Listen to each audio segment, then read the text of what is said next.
our president, that we will live in a nation where we will not be judged by the color of our skin, but by the content of our character.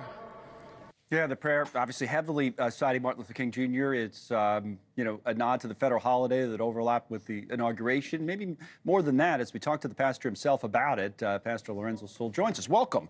That was something. A lot of people talking about it from yesterday. Certainly a lot of energy, right? You know, I think it's interesting, following it up, is talking to the entertainer Nelly. You probably heard that. Sometimes people outside of politics say, I don't want anything to do with politics. But I saw some quotes from you. You think, you know, that what you do in politics go together. Let me put this up. The gospel message, you said, is a political message. The Bible is a political book. From Genesis to Revelations, we see the Bible is a political book. It's impossible to be politically neutral. Tell us more.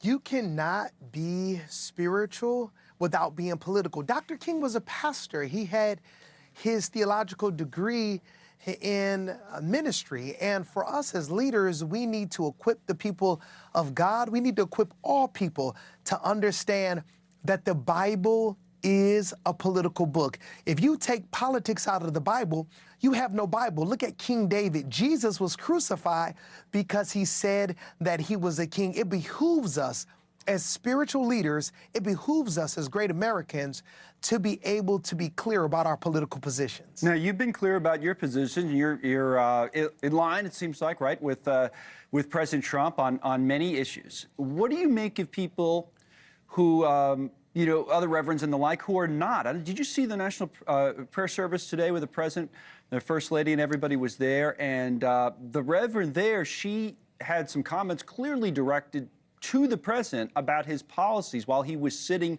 in the pew. Let me play one on immigration. I want to see what you think of something like this. Here it is. The people who pick our crops and clean our office buildings and work the night shifts in hospitals, they may not be citizens or have the proper documentation. But the vast majority of immigrants are not criminals. Vast majority of immigrants are not criminals. Clearly, she agrees with what you said earlier, that politics and religion and preaching can go together. Different point of view, though. What do you make of it?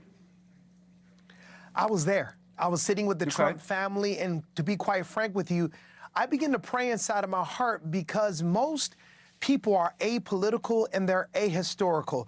She's trying to superimpose her own political views into the text of Scripture, not understanding that God has been very